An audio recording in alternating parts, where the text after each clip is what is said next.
Oke, tadi udah tak sampaikan perkenalan, clue awal budidaya atau bertanam buah melon di dalam wadah atau dalam pot. Jadi ini potnya saya sampaikan, potnya ukurannya berapa ya? Nah, tapi itu ada yang potnya dari polybag plastik, ada potnya wadahnya ember ya. Wadahnya ember itu cukup awet itu, bisa tahan lebih dari 10 tahun. Jadi tidak akan rugi, memang investasi awal agak mahal ya. Tapi kalau dalam jumlah yang besar ya tidak apa-apa. Ya tadi sudah disampaikan tentang wadah pot seperti apa sih gitu ya. Atau ember bekas cat bisa ya. Itu tadi clue-nya ya. Oke, kita mulai saja videonya.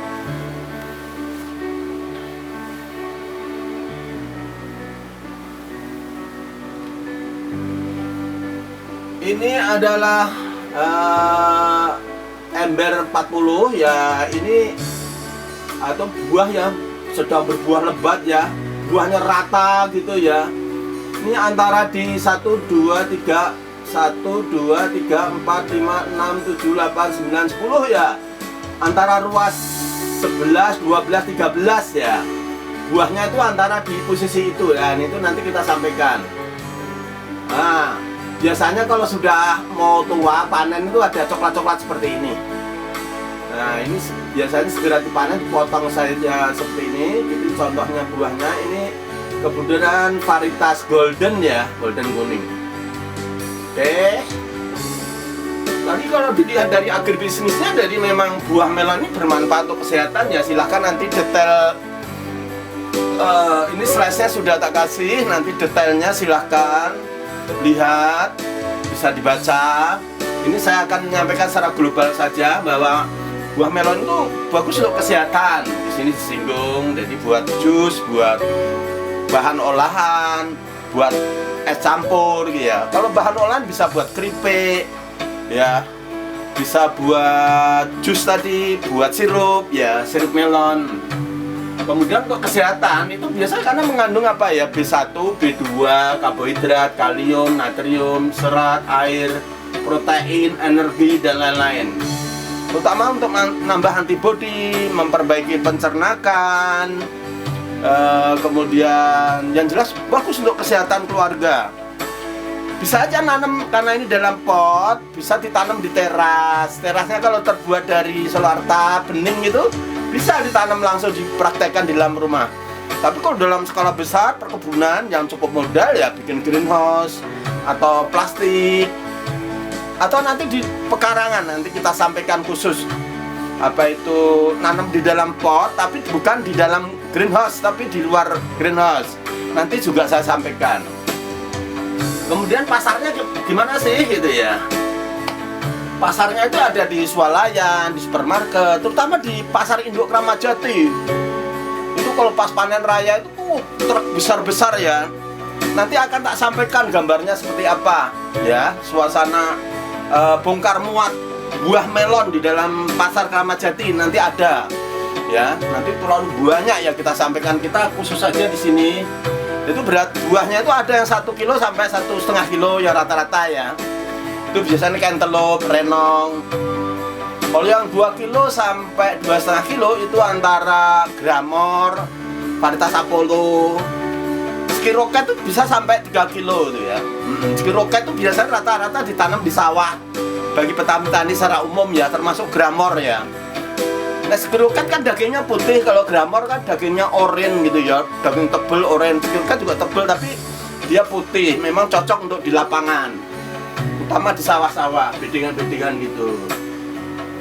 Nah, ini tipnya adalah tadi ini apa itu persiapan penanaman, bagaimana persiapan medianya, wadahnya seperti apa, semai bijinya seperti apa, perawatannya seperti apa, sorter buahnya seperti apa, perawatannya seperti apa.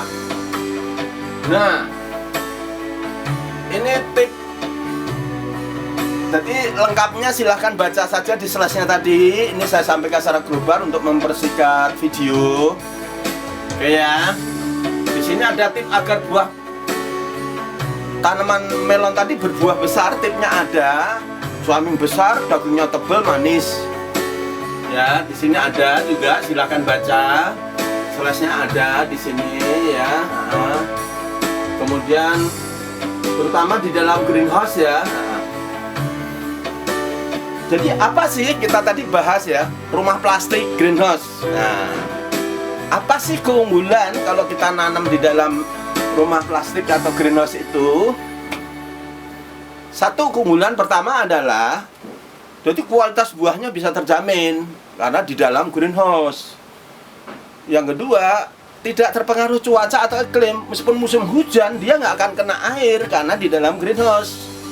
Nah, itu keunggulannya. Jadi kita bisa produksi kapan saja, tidak terpengaruh cuaca atau iklim. Terutama untuk suplai supermarket atau mall ya, rutinitas itu perlu ya, kelanjutan menanam gitu ya. Tapi kalau di lahan sawah kan riskan ya untuk jenis tertentu, terutama golden, cantaloupe dan lain-lain itu, Apollo itu kalau ditanam di lahan kan riskan ya. Kalau musim hujan. Nah, pada umumnya itu agak riskan kalau ditanam musim hujan yang lebat itu, yang Januari, Februari, Maret itu kan lebat, itu agak riskan. Maka ditanam di dalam greenhouse agar cuaca hujan itu bisa dikendalikan dengan baik, nggak terpengaruh, sehingga suplai perjanjian produksi dan kapan kita mau produksi bisa kita tentukan jadwalnya, karena kita nggak terpengaruh oleh musim. Yang penting kapan kita nanam, perawatannya bagus, nanamnya bagus, dipupuk dengan baik, penyiraman dengan baik, dipangkas dengan baik.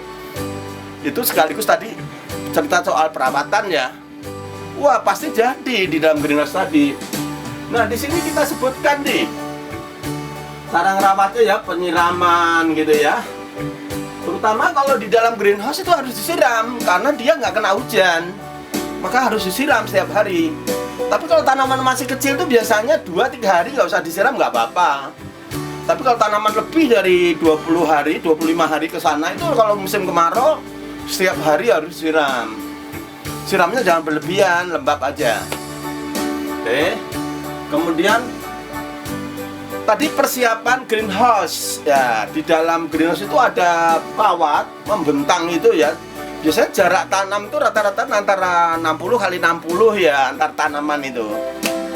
Ya, biasanya kalau dalam satu bedeng ya 50 atau 40 cm nggak apa-apa di dalam satu bedeng. Tapi kalau antar bedeng biasanya satu baris itu ada 2 ember. Berarti ada 4 tanaman. Di tengah itu ada jalan untuk merawat gitu ya. Di dalam wadah tadi ada 2 tanaman. Berarti di dalam satu ember ada 2 buah. Buah dalam satu ember 2 buah. Nah, itu trik-triknya. Jadi itu melilit itunya ada benang ke atas, diikat dikawat di atas gitu ya, sekitar 2 meter lebih sedikit ya. Gantung, nanti benangnya itu gantung. Nanti kita lihat seperti apa. Kemudian penyerbukan ya.